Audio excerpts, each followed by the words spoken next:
المشكلات اللي بتحصل في المجتمع حاليا ان كل المجتمع بقى متسرع لدرجة رهيبة حرفيا. متسرعين في العلم، فعاوزين نتعلم بسرعة والمعلومة تدخل مخنا بسرعة. لو مثلا عاوزين نتعلم مهارة جديدة، عاوزين نسمع فيديو واحد بس كام ثانية أو كام دقيقة نكون واو في المهارة دي. يا سلام بقى لو سمعنا دورة كاملة وما تقدمناش ولا خطوة أو تقدمنا بس خطوات طفيفة جدا، وجينا بقى نقارن نفسنا بالناس اللي هي في المهارة دي بقالها سنة وسنتين و10. يا سلام، احنا ممكن ما نكملش تعليم. طيب، هو التعليم أصلا بيجي بالسهولة دي؟ طب ما انت لازم تتعلم، تفضي وقت، تفرغ نفسك، تسعى، تجتهد في المهارة، تركز، تنضبط، تبعد نفسك عن التشتتات. مفيش علم اي حاجة في الحياة دي هيجي بسرعة او زي ما احنا متخيلين ان احنا هنسمع فيديو 2 3 ونكون واو في المهارة. اطلاقا، المهارة بتحتاج كذا حاجة على حسب المهارة دي ايه اولا، وعلى حسب المهارة دي بتتكون من ايه، وايه اللي المهارة دي فروع، يعني متقسمة لفروع. انت بتدرس كل فرع في المهارة دي او كل مثلا على حسب المهارة. فبالتالي انت ما اديتش لنفسك فرصة ان انت تخلص الفرع باكمله، فقاعد تقارن نفسك مثلا مع الناس اللي بقالها سنة وسنتين وثلاثة ومعصرين المهارة بقالهم مدة كبيرة، فبالتالي بتحبط وما بتكملش. وده تسرع. انا مش عاوزاكم متسرعين في طلب العلم ايا كان العلم هو ايه، دين، دراسة، مهارة، اي حاجة. ما تتسرعوش، واحدة واحدة هتوصلوا لنتيجة بانضباط وتركيز وتبعد عنك التشتت.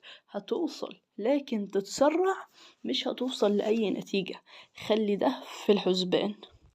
الحاجة التانية اللي احنا بنتسرع فيها برضو هي الجيم، او اننا نحافظ على اللياقة البدنية بتاعتنا، او نحافظ على وزننا يكون صحي وجسمنا يكون كويس حتى لو مفيش عضلات ولا حاجة. بس الأكل اللي بيدخل جسمنا يكون أكل كويس، ونحافظ على اللياقة البدنية حتى لو مشينا كل يوم ربع ساعة أقل حاجة. تيجي مثلا الواحدة مثلا تخينة شوية، تمام، قبل ما تفكر تروح الجيم وتحافظ على نومها وتاكل أكل صحي وتمشي على نظام غذائي، بتفكر في ايه؟ أول حاجة، أبسط حاجة، إنها تروح لدكتور يشفط لها الدهون او يعمل لها استئصال معدة. طب ليه يا بنت الحلال؟ طب ليه ما تجربي الحاجة الاسهل؟ ممكن تكون شاقة، الاتنين شاقين اصلا، بس انتي عاوزة الحاجة الاسهل دلوقتي وهتدفعي تمنها بعدين. انتي مثلا عملتي استئصال معدة يا حبيبتي، ما تفكريش ان الاستئصال ده هيعود عليكي بالنفع اولا. ما علينا في انه كذا في الامور المميزات بتاعته، بس دي حاجة مش طبيعية. انتي لما روحي للطبيعي الاول، جربي سنة وسنتين و10 مع الطبيعي، اما تزهقي خالص روحي للطب. تمام، روحي للحاجة اللي هي يعني انتي فقدتي الامل في كل شيء طبيعي، فتروحي لده. تمام، لانك تعملي عملية او حاجة. طيب، ما بتلاقيش راحت الجيم ولا حافظت على نومها ولا حافظت على نظام غذائي، وتقول لك لا اكيد في حاجه. هو في حاجه فعلا في مخك، لان انتي بتتسرعي.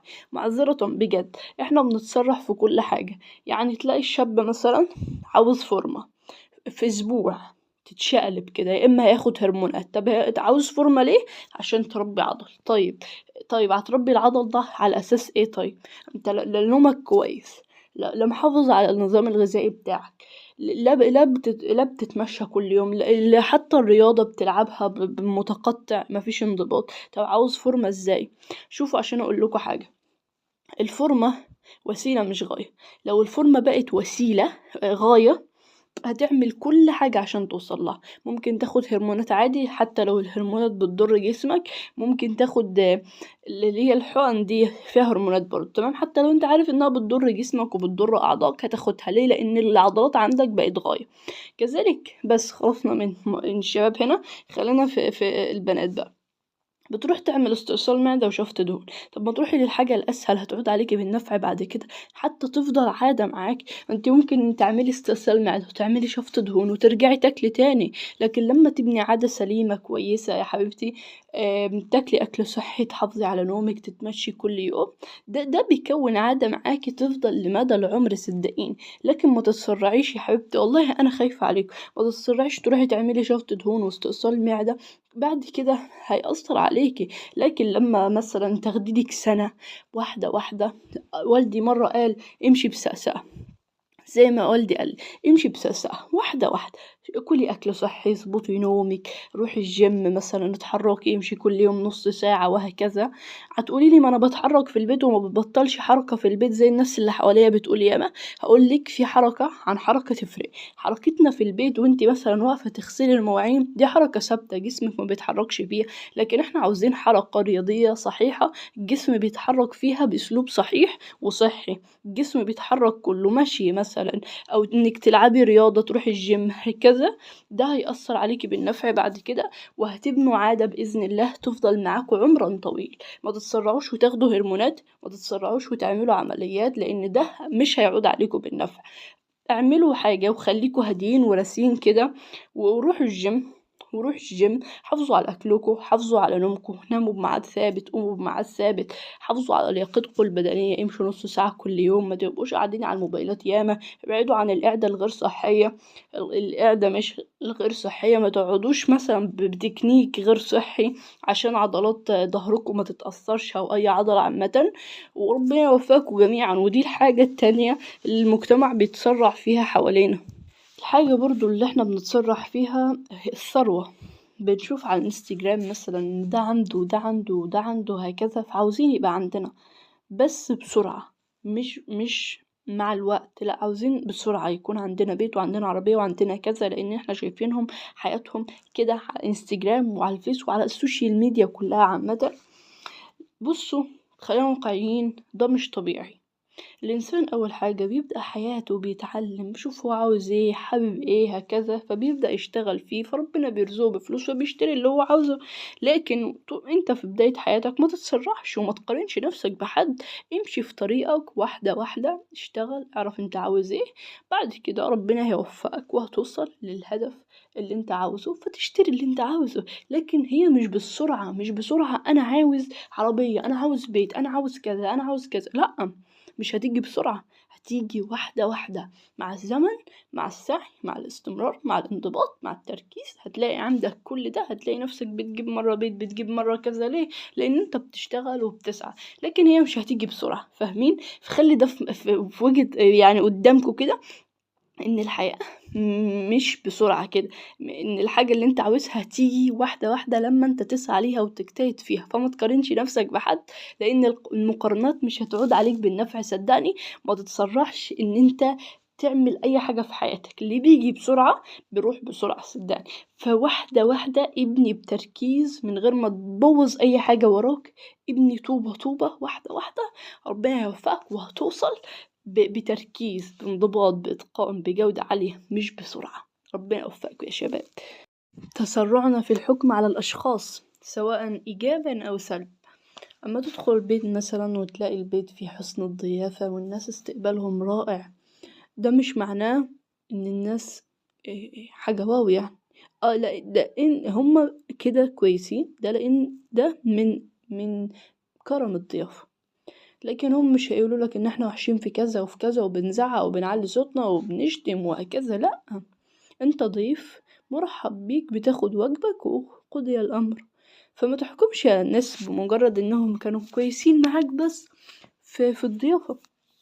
حاجة حلوة ان انت يعني تظن فيهم خير، اكيد يعني. انا هنا مش بتكلم عن حسن الظن، بتكلم على الحكم على الاشخاص. انت ما عشرتهمش فما تحكمش عليهم. هم ناس كويسين على عيني وراسي، لا تحكم عليهم ايجاب ولا سلب. لا تقول انهم وحشين لانك ما عشرتهمش، ولا تقول يعني هم ناس على راسي وخلاص، يعني ما تغلطش فيه. ولا سلب، ما تحكمش على شخص سلب لمجرد ان انت سمحت حد بيتكلم عنه بيقول ان الشخص ده وحش والشخص ده بيه والشخص ده عليه وجعان وشبعان وعيان وهكذا. ما تحكمش على الاشخاص الا لما تعاملهم انت. ولو عملتهم انت ولقيتهم اشخاص وحشين مش بيعاملوك كويس هكذا، ما تروحش تذيع وتقول الشخص ده وحش، الشخص ده كذا، لا. وما تقطعش علاقتك معاه كمان، لا. توضع حدود للعلاقة، بس تعامله بكل أدب وبكل احترام وعادي. لو هو شخص وحش توضع حدود، شخص كويس على عيني وراسي، لكن انك تسمع كلام من ده انه بيقول على الشخص ده وحش وفيه وعليه وهكذا، صدقني الناس بتتكلم ياما في حوارات ملهاش فيها اصلا، ويعني ده من الغيبة والنميمة اولا، وبيصنع ضغينة في قلب اي حد مستمع. لو الناس مثلا بتحكي بسوء، فانت ما بتحبش الناس اللي هم بيتكلموا عليهم في القعدة دي، ما بتحبش انك تكلمهم وتتجنبهم لمجرد بس ان انت سمعت. ربنا قال اذا جاءكم فاسق بنبأ فتبينوا أن تصيبوا قوما بجهالة. يعني مش هي حد قال لي عن حد حاجة أصدقها. خليك ذكي. انت ما تعاملتش مع الشخص ده، ما تحكمش عليه بمجرد ان انت استمعت فقط. ليه؟ أن تصيبوا قوما بجهالة فتصبحوا على ما فعلتم نادمين. هتندم قوي لو حكمت على الناس بمجرد انك سمعت فقط، هتندم جدا. ليه؟ لأن انت ممكن تغلط في حقهم، ممكن تغلط في تعاملك معاهم، بناء على ده هم هيزعلوا، هياخدوا على خاطرهم. ممكن انت تشيل ذنب لو حكيت عنهم حاجة وحشة مجرد ان انت سمحتها بس، لا عشرتهم ولا حاجة. والافضل انك حتى لو عشرتهم عرفت عنهم حاجة وحشة، علاقتهم معاك وحشة، ما تقولش هم ناس وحشة، وما تقولش ما تشويش سمعة حد، لان دي غيبة ونميمة. ومن الاحترام انك ما تشويش سمعة اي حد. لا تقول علاقة ده وحشة، لا تقول ما بيعرفش يتعامل، ما تقولش اي حاجة غير الخير.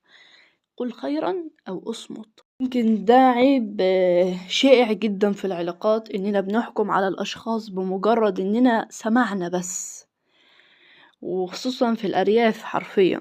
يعني أي حد بيطلعوا عليه أي حاجة تلاقي البلد كلها بتتكلم على الحد ده، والله أعلم الخبر ده أصلا صح ولا لأ. وبمجرد إن هو صح أو غلط، انت مالك، ما تاخدش في أعراض الناس، ما تاخدش، خليك في حالك وركز في طريقك، وما تتسرحش في الحكم على الأشخاص. انتهى، ما تتسرحش عشان هتندم في الآخر صدقني. بس ولو اكتشفت مثلا ان الشخص ده مثلا معاملته وحشة، ناكر للجميل، يعني حط حدود من غير ما تقطع خالص. سيدنا محمد قال يعني اللي يقطعك وصله، تمام، لان دي صلة رحم، واخلاقك اولا هي اللي بتحتم عليك انك توصل الناس. خالق الناس بخلق حسن ولو هم وحشين صدقني لما خلقك يكون كويس وهكذا، هتخلي مثلا الطبع الوحش اللي عندهم ده هيتحسن بسبب سمو اخلاقك.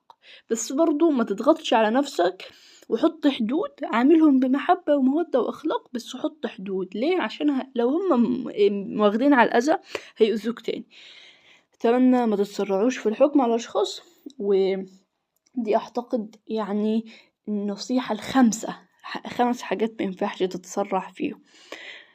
تسرع برضو في نتيجة سعيك. انا عاوز بسرعة، وعاوز ده بالذات، انا سعيت عاوزه. ممكن ما تكونش سعيت وعاوزه برضو، بس خلينا في اللي سعى وعاوز. النتيجة سبحان الله، النتيجة مش بتاعتنا، النتيجة بتاعت ربنا سبحانه وتعالى. النتيجة ربنا يبعتها لك في الوقت المناسب. النتيجة لو شر ليك ربنا هيبعدها عنك وهيوجهك لنتيجة أفضل بإذن الله. فدايما اسعى، اجتهد، حط خططك، اعمل الحاجة اللي في مقدرتك، اللي في مقدرة الإنسان إنه يسعى ويتوكل على الله. زي ما قال رسول الله اعقلها وتوكل. النتيجة بعد كده مش بتاعتك، توكل على الله، ظن في الله كويس، دعاء، ادعي بيقين، لازم يكون عندك يقين، نيتك صالحة للنتيجة دي، يعني عاوز النتيجة دي وعارف ان النتيجة دي هتوصلك لحاجة كويسة، والنتيجة دي هترضي ربنا هيوفقك اكيد. فدايما يقين، ادعي، اسعى، نيتك تكون صالحة، هتوصل كده. دي 5 حاجات لازم ما نتسرحش فيهم. أول حاجة طلب العلم بيجي واحدة واحدة مع معصرة أي مهارة، أو مع العلم كده الدراسة أول بأول هتتمكن. تمام. الجيم، المحافظة الحاجة السهلة عاقبتها بتكون أصعب بعد كده. فدايما فكر إن أنت تبني عادة طبيعية. الجيم استمرار على نظام غذائي كويس، تنام كل يوم بدري، تلعب رياضة بتكنيك كويس زي ما المدرب يقولك، ما تتسرعش وتروح للعمليات على طول، طبعا إلا لو العملية كانت ضرورية.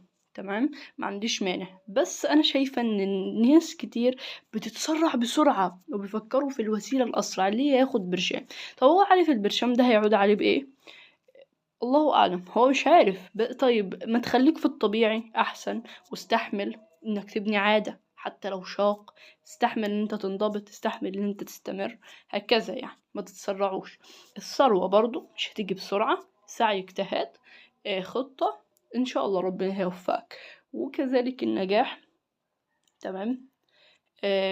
النتيجة أقصد للنجاح أو للهدف مش هتيجي بسرعة، فاصبر، والنتيجة اللي تجيلك خليك واثق إن ديت هي الخير ليك. طبعا الخامس العلاقات، ما تتسرحش في الحكم على الأشخاص. دي 5 حاجات ماشي. ما تتسرعوش فيهم. أتمنى إن أنا أكون أصبت في الفيديو ووصلت لكم رسالة فعلا هتنفعكم إن شاء الله. لو استفدتوا اكتبولي في الكومنتات. وصلنا لنهاية الفيديو كعادتنا، إن شاء الله دي تكون عادة يا جماعة. تمام. أتمنى أن تكونوا في دوام الصحة والعافية وأنتم تشاهدون هذا الفيديو.